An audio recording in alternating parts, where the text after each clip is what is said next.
What is up, doggies? Alright, I'm out here on another stealthing adventure.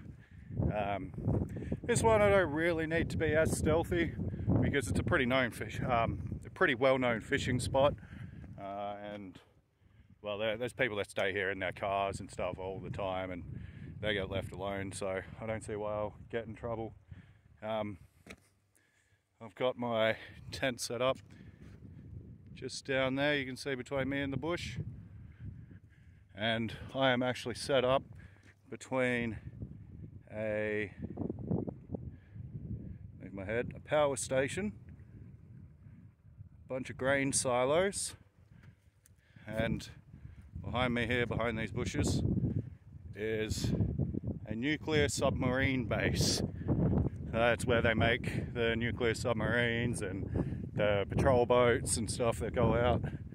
So that's pretty interesting. It's got an absolutely gorgeous sunset behind me. Come on, stop focusing on me. There we go. Look at that, beautiful. Yeah, it's even as beautiful on the other side. So, this is the Port River that I'm camping on. I've also got my fishing rod and some lures. Going to throw them out, have a little look, see if I can catch anything. But yeah, anyway, I'll see you doggies soon. Dingo out.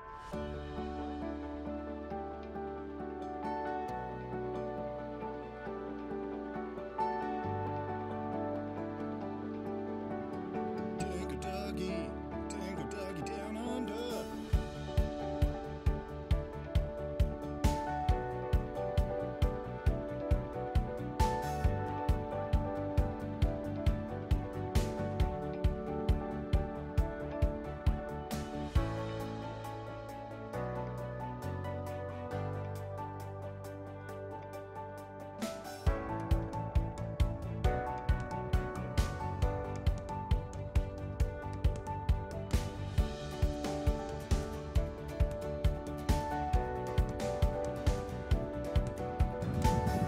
Yeah, so that's me set up. I'm going to sit down for 10 minutes, enjoy a nice cold one, and I'll get back to you guys after.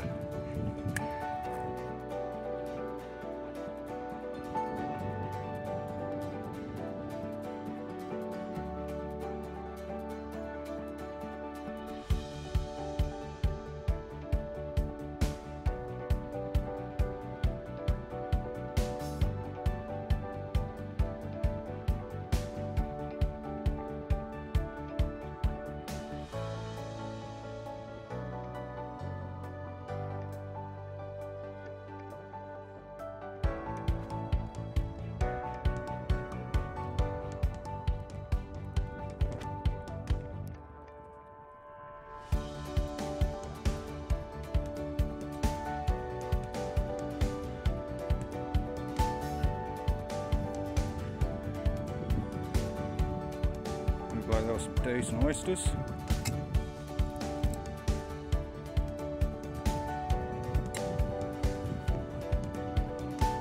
Quite a lot of oyster shells around here. Should have brought my diving gear. I'm not diving in the Port River. Lots of sharks in there. Lots of dolphins though too. If we're lucky enough, at some point, I might just see one.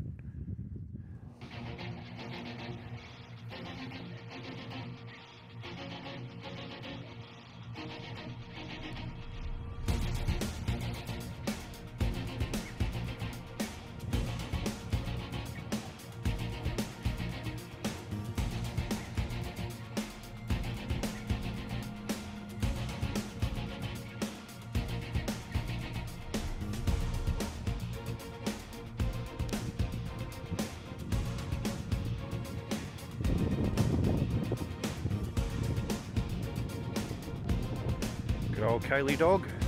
Kaylee! Kaylee! Where's your ears? Why are you so pretty? Hey, why are you so pretty?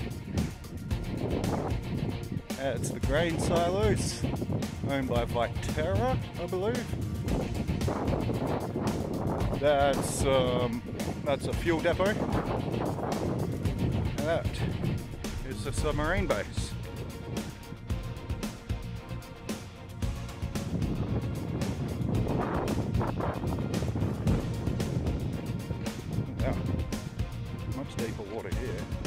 what I want.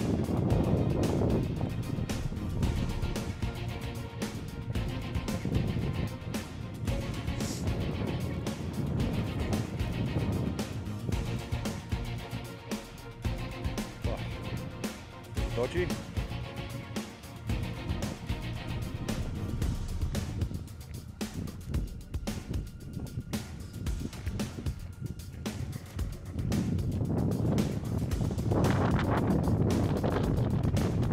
Just broken away.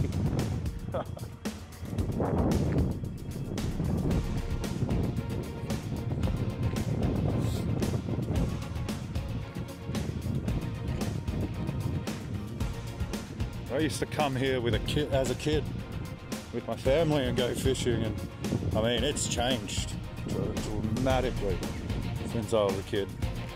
Well, I mean when we came down here, that power plant over there, that wasn't even here. So, oh wow. Kaylee, stay here please. Kaylee. Well, that's interesting.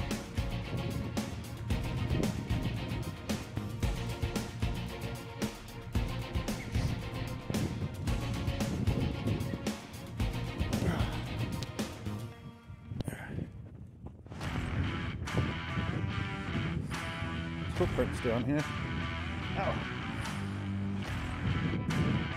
Ooh, definitely smells like the Port River. So if I caught anything in here, I think it'd be strictly catch and release.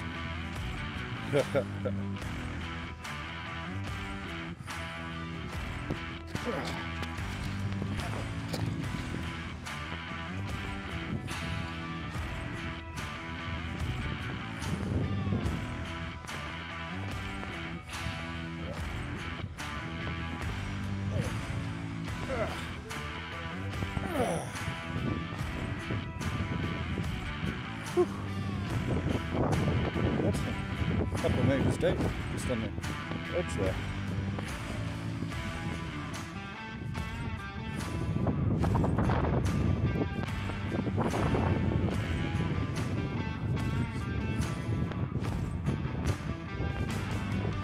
I had no idea this was even an actual walking trail.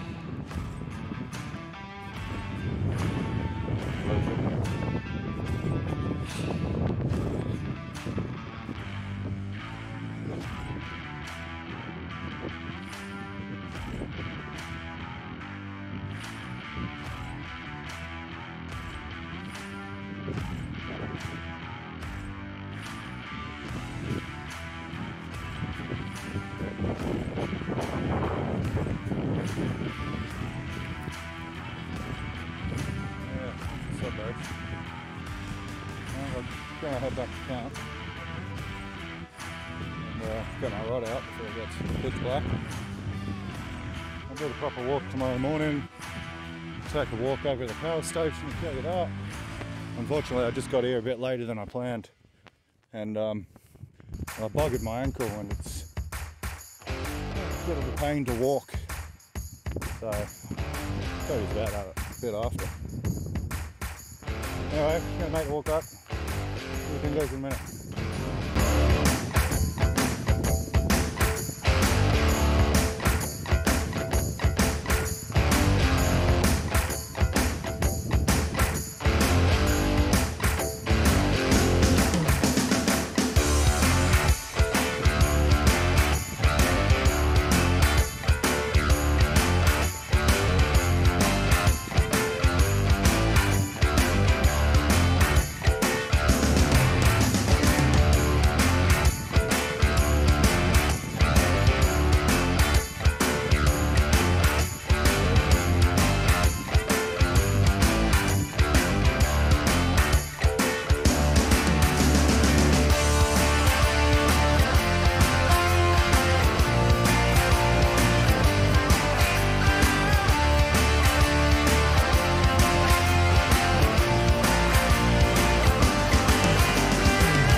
that was an extremely uneventful fishing trip.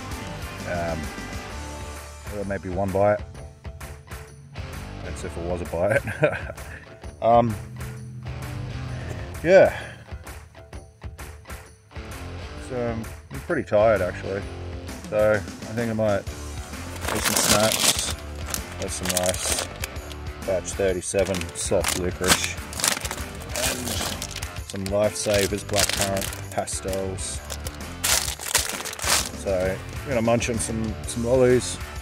Hey, watch some Netflix or something for an hour, and then I'll check back in with you before I go to bed. But yeah, I'll take you for a nice tour. I don't know if you can hear that. There's been cars coming out and doing burnouts and motorbikes coming through all night. Anyway, as I was saying, I'll take you for a bit of a tour and show you the power plant close up and the submarine base, and there's an old little shipwreck not far from here. So I got here a bit late, so I'm going to leave a bit later tomorrow and do everything I wanted to do tonight in the morning. Yeah, keep it stealthy, and I'll catch you before bed, doggies. Dingo out. Alright, doggies, I'm off to bed. I don't know how much sleep I'm going to get. This is probably the most uncomfortable I've been in any stealth camp. I thought the sand would be nice and soft, but it's not. It's killing my back and my hip. Well, we'll see how it goes. Good night from Dingo and his doggy Kaylee. Wherever she is. She's down there. Alright guys, I'll see you in the morning. Dingo out. Good morning, doggies.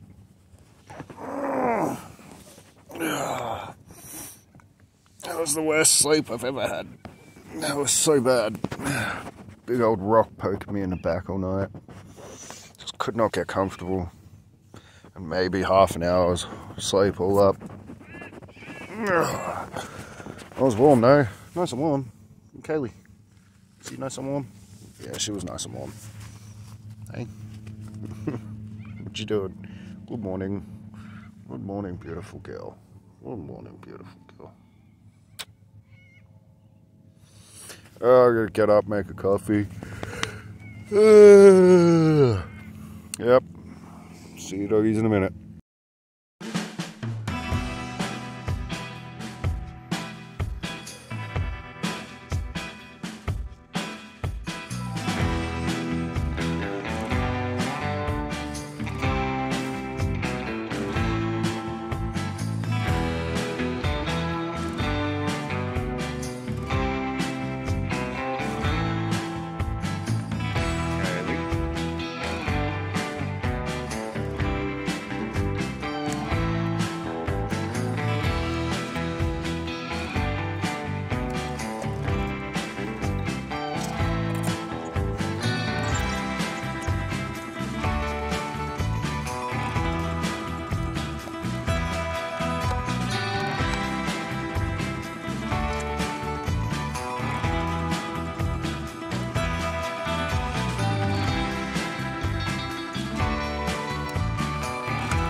Snapper Point Power Station, formerly known as Pelican Point Power Station, was commissioned in March 2001. It burns natural gas supplied via either the sea gas pipeline, which runs from the Iona gas plant in Victoria, or the Moomba to Adelaide pipeline system. This station uses a combined cycle gas turbine, which means it has two gas turbines and a steam turbine. The waste heat from the gas turbines is recovered to produce steam, which drives the steam turbine generator, raising the efficiency of the plant. Thank you for joining me for the January Stealth Camping Alliance Challenge. Big thank you to Survival Sam for setting this month's challenge. Big thank you to the SCA for being, the Stealth Camping Alliance, for being as awesome as they always are. I should probably actually, tell you guys my resolutions I have for my channel this year. So Survival Sam, as you know, he set the first challenge, which was to double your subs by the end of the year. So I've kind of expanded on that challenge a little. So I have kind of 3 tiers for that challenge. I have a bronze, silver, and gold tier. So the bronze is to double my subs. So I have just over 120 subs at the moment. So I think it should be pretty easy for me to double them. So my silver tier is to hit 500 subs, and gold tier is to hit 1,000 subs by the end of the year. I don't know if it'll happen. We'll see how far I get. But yeah, that is the first one. Now, my second goal, it should be relatively easy, but we'll use need some planning, is to stealth camp interstate. So not just interstate, but a state in Australia I haven't been to yet. And there's a couple of them. So yeah, look out for that one. Hopefully that'll happen in the next few months. My third resolution is to have weekly videos by the end of the year. At the moment, it's hard for me to get out every week due to work.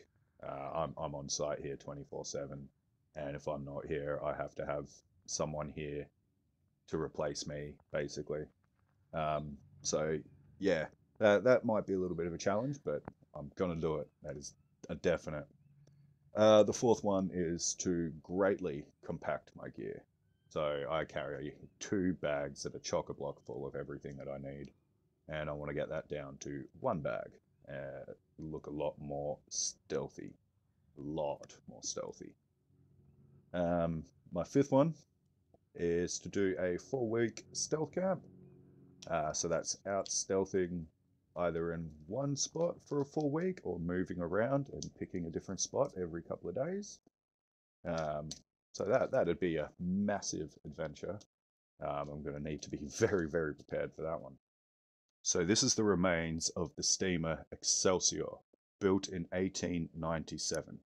After working in New South Wales and Tahiti, the Excelsior was bought in 1908 by South Australian flour millers, then later by the South Australian Farmers Union.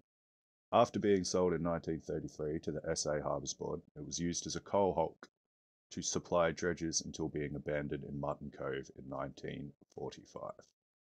There's another shipwreck, which is also abandoned at Mutton Bay in the 1940s. It's the paddle steamer Jupiter, assembled at Port Adelaide in 1866. This was originally built as an iron barge. It was later converted for use as a paddle steamer. For around 70 years, it operated on the Murray and Darling rivers, transporting goods and up to 164 passengers at a time. In 1933, the Jupiter was converted to a crayfish depot at Birkenhead and moored at Outer Harbour. Fishing ships would discharge their catch of crayfish into the flooded well of the Jupiter, which could hold up to 10,000 crayfish and keep them fresh until needed by the market. Finally, around 1945, it was abandoned to decay at Mutton Cove. The remains of the PS Jupiter are mostly buried in mud and lie about 500 meters south of the Excelsior. I didn't get any footage of the Jupiter, mainly because I couldn't find it.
And so the Osborne Naval Shipyard is the nation's premier naval industry hub and arguably most technologically advanced naval shipyard in the world. It's recently undergoing a $500 million expansion which supports large-scale shipbuilding projects such as the Hunter-class frigates, the Arafura-class offshore patrol vessels, and submarines for the AUKUS nuclear-powered submarine. Thanks for joining me, guys. As always, keep it stealthy, and I'll see you next time. Dingo out.